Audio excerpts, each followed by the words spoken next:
Hello, everyone. This is Jose Delgado. Thank you for joining us again with another EPITalks. Today, we have one of our more interesting speakers. I got to tell you, I've known him for quite some time. Yeah, I've known him. I've known you for quite some time, Peter. His name is Peter Beltran with Neuromed, and he's got a very interesting business and business model. Today, we're going to be delving into a little bit about who he is, how he got into this, and what it is that his company does. And so, I'm very much looking forward to hearing more from you, Peter. So, why don't you give us an idea of who you are and what your company is? Yeah, well, thank you for the invitation. I've been kind of listening to your broadcast in the past and kind of been intrigued and finally set some time aside and wanted to kind of expand the information out there to the general public, not only to the general public, but also to the physicians that are looking to expand their practice, primarily your general practitioner, your family practice, all those type of doctors getting into pain management. So in essence, a little bit about myself. Hopefully I'm not going to make it too boring. I've been in this market now for over 32 years. Primarily the technology was brought in from Germany itself, and it's referred to as electrical anesthesia, or EA. What we are doing primarily is actually giving physicians, pain management doctors like anesthesiologists and neurologists and physiatrists, alternative ways of treating pain patients in lieu of prescribing heavy narcotics or giving injections to their pain patients. This is what a lot of these doctors are utilizing in their facilities now. Interesting. So, you would say that you're kind of replacing the opiates that are prescribed for pain that really just kind of mask the pain rather than actually fixing the problem. Is that kind of Well, what you? yeah, I mean that's a good way of looking at it. We don't look at it that way. Primarily, the way that we function and we market our technology primarily is that when a physician has a patient coming in with an injury, let it be, for example, low back, a knee, a shoulder, whatever could be the condition that the patients are coming in with or complaining about. And as we know, 80% of the patient population, when they go to see a physician, it is a pain problem that they're having. So doctors right now are prescribing their typical medications, which we definitely encourage it. I mean, some of those patients can respond very well to the anti-inflammatory, the muscle relaxer, and their mild pain medication. But as soon as that patient hits that wall where it's like, doctor, it's not helping me any longer, I'm still suffering with pain, that's when the doctors typically will start increasing the opiate as example. And that's where the concern really comes into play by a lot of physicians on a national level, where we're talking about the possibility of addiction. So by now giving the doctors an alternative ways of treating these patients, that's what this technology is all about. Gotcha. Okay, so you would recommend if a provider or a practice is seeing a lot of chronic pain, a lot of acute pain, are we looking for muscle pain, bone pain, what kind of, because there's so many different kinds of pain. I mean, some would say their children are pains, some would say, their parents, what, so when we're talking about pain, I mean, like, is this something that can help an amputee? Is this something that can help, an old sports injury, chasing the child around injury? Like, what are we kind of looking at? What kind Yeah, of patients? yeah. Well, typically what we've seen in the market for all these years has really, these physicians have utilized it for all different types of conditions, be either chronic pain conditions that patients have for a long period of time, and they've been on these heavy opiates and the patients are not responding. That's when these doctors actually just give this a try just to see how they respond. And of course, results are very promising for these, for these physicians. And the unique thing about it is that it is covered by the insurance companies. Medicare, Medicaid reimburses for these type of sessions in the doctor's practices, and it's primarily because they're looking at the cost of the opiates. So to answer your question, which was basically what type of conditions, really acute, chronic, long-term intractable pain, pain caused by spasms, Okay. post-traumatic injuries, like right after, sports injuries or right after an accident, whatever could be the condition. It's really to bring the inflammation down, cause muscle relaxation, and block the pain signals electrically. Okay. Interesting. So, um, is this something that would be more of a invasive kind of a procedure? Is this even considered a procedure? Or is this something that's considered a treatment? Is this what would you consider this? Yeah, well, this is actually a non-invasive treatment that are given, to these patients. So it's a very mild amount of energy that basically is being delivered through our technology. The patient feels very comfortable. This mild energy itself, but within seconds, it's actually anesthetized. So what's actually happening is by utilizing these, what we refer to as high frequencies and high energy or high intensity, we're blocking nerve signals electrically in a sense. So patients basically can have, a pain condition of, let's say, for example, even like a 9 or a 10, and they can walk out with 50% less pain on just that one treatment on this patient. Now, it is a cumulative effect. So in other words, what we're saying is that the first sessions might have 2 to 4 hours of pain relief. It's going to come back. The next session you give the patient, which typically doctors will do it like every other day, as example. And what we're looking at that point, it's going to be 4 to 8 hours, then 8 to 16. So it starts lasting longer and longer and longer. As soon as this, cycle is broken, the body is starting to heal on its own. Gotcha. Okay. Okay. So then when the patient is feeling better, like, all right, cool. Is this something to where like the meds, they're fine until they start moving?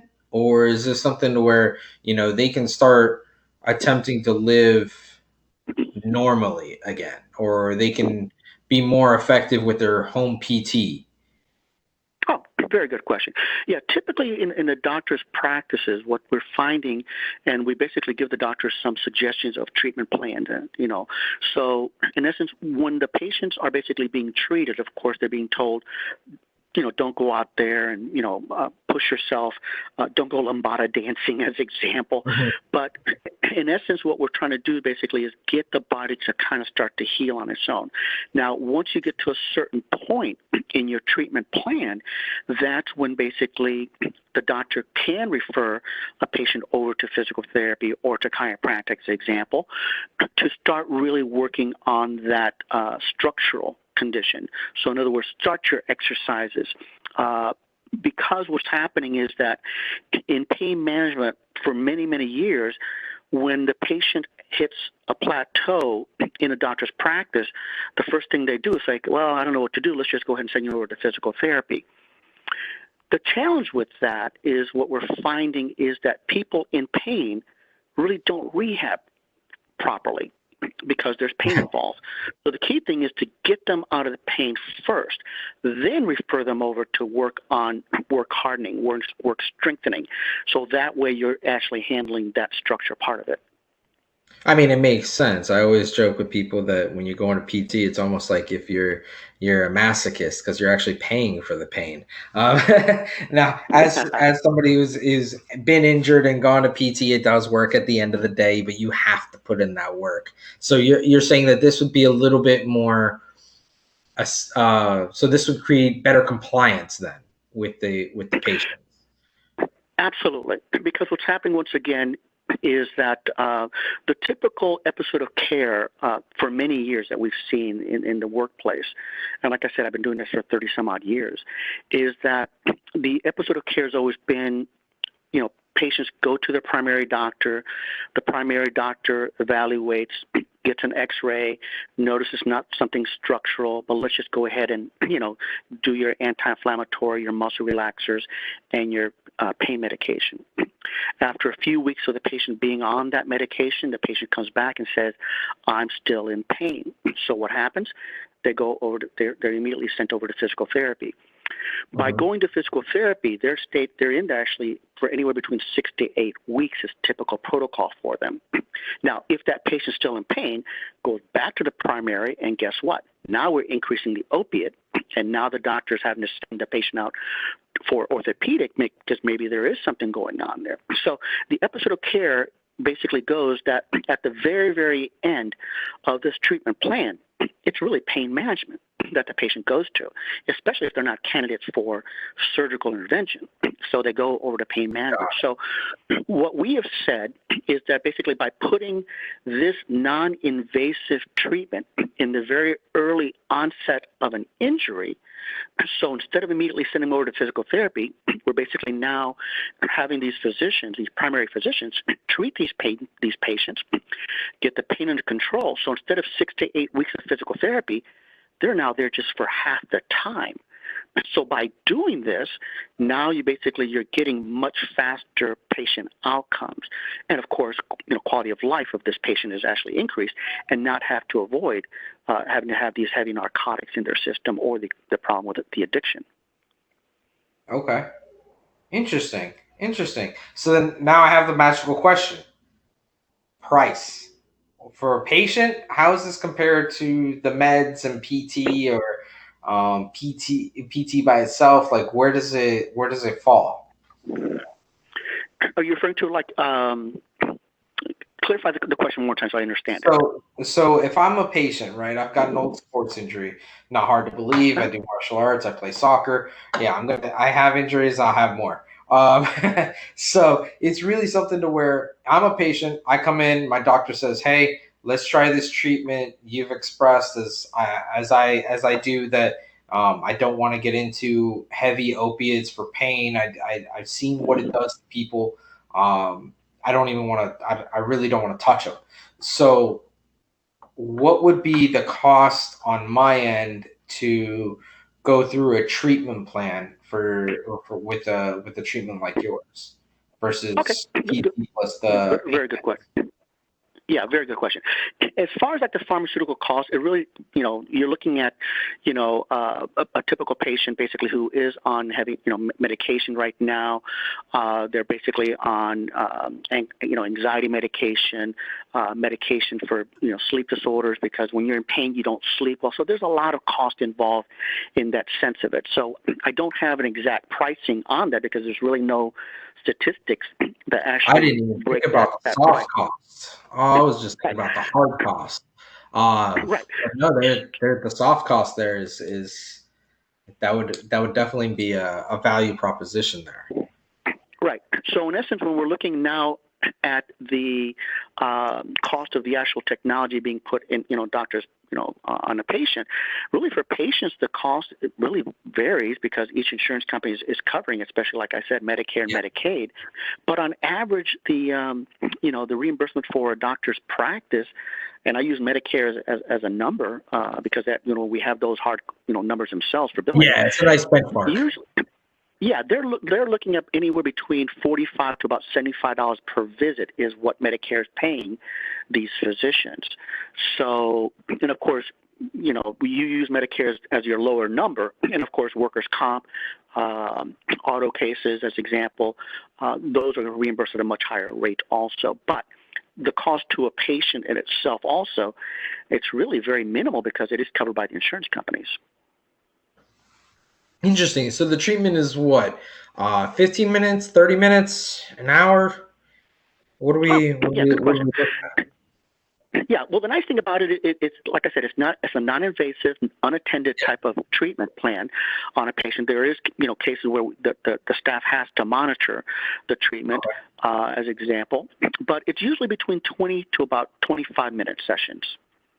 Okay. And typically, for example, like Medicare guidelines usually says treatment plans should be anywhere between 15 to 20 visits per diagnosis. So me as a patient, I'm basically paying for a massage. In respect of the time versus time and cost for me, like mentally, like if I'm not familiar with the treatment at all, I'm essentially paying for a massage, but it's going to do more than what a massage would normally do. Oh, absolutely, absolutely. Well, then, and the unique thing about it, and the reason why we have so many physicians involved with our technology is, and even our pain doctors say the same thing, nothing that they've seen in years works as fast as electrical anesthesia. Because like I said, we can take a patient that comes in with excruciating pain and do one session on them, and they'll drop by 50% or better. Right after the procedure, and they'll still be anesthetized. And once again, it's the natural chemicals of the body that are being produced instead of basically producing it with an opiate. Interesting. So, because we're getting close to the 20 minutes, believe it or not, already, I do have one more question. If I was a patient and I was looking for your technology specifically because I heard this information, I'm a patient, not a provider looking to bring it into his practice, but a patient looking for this treatment. Can they go directly to you and you filter them through, or how can somebody find this treatment? Good question. Yeah, we basically have had, for all these years, patients calling our office, or they basically, physicians want to refer their patients to other locations because the patients are either traveling or jobs or whatever it might be. So we developed a database actually on our website, which is, www.neuromed, NEUROMEDINC, so neuromedinc.com. Okay. And on that website, there actually is Find a Physician. So patients can actually go to that site, find a physician who is a site of excellence, as example, where these are the doctors that have the most up-to-date technology. They've been trained and certified directly by us as a manufacturer. And they know how to operate the systems, and they're very successful at it. But from there, it's referred directly to the doctors. We don't get involved, decisions or anything like that. It's just more of a educational information for the patients. Nice. So that website again is neuromedinc.com. Okay, cool. That's correct. Is there a phone number that they can call as well if they're a little bit more old school? Or if they're old school, the number that we have for our office, we're located in Southern California, is our main headquarters, and we also have a satellite office that we opened up in the Birmingham, Alabama area, because we had so many physicians in the East Coast that didn't want to wait till 9 o'clock, or 12 o'clock, to call us at 9 o'clock. So we decided to do that for them. But that phone number is 949-369-7135. Perfect. So we're definitely going to add that here as well. So then that way, anybody that couldn't get it or didn't want to back and forth on the number or on the website, we're going to have it attached with the link, and we're going to be pushing this out to all of our different various things, such as our EPIConferences website, our EPIConferences Facebook page. I believe that we're going to be even doing a few other things with social media. I'm not in charge of that, thankfully. I just get to have these fun conversations with people like you, Peter, that keep things very interesting. So thank you guys.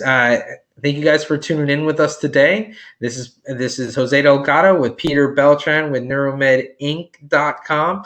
And definitely, guys, if you're curious, look forward to seeing you at the beginning of April next year at the Portofino Bay Hotel in Orlando, Florida. And hopefully you get to meet Peter in person. I'm trying to push him to get there. I know he always has a couple of assistants there with him, and you'll be able to see the technology in person if you're on the fence about it, if you have any questions. So, Peter, anything you want to say before we jet on this one? No, I just want to thank you once again for the opportunity to be able to talk to you again and be able to educate the masses of what is available and what is cutting edge technology. And I forgot to mention one thing. It's actually utilized at the Cleveland Clinic, Columbia, Loma Linda, Bethesda Naval Hospital. Over 3,500 medical doctors, this is what they use for treating pain. Interesting. Okay. Nice. Well, that's definitely something to keep in mind then. So with that said, guys, we'll see you on the next one. Be safe, be healthy, and we'll see you soon. Bye.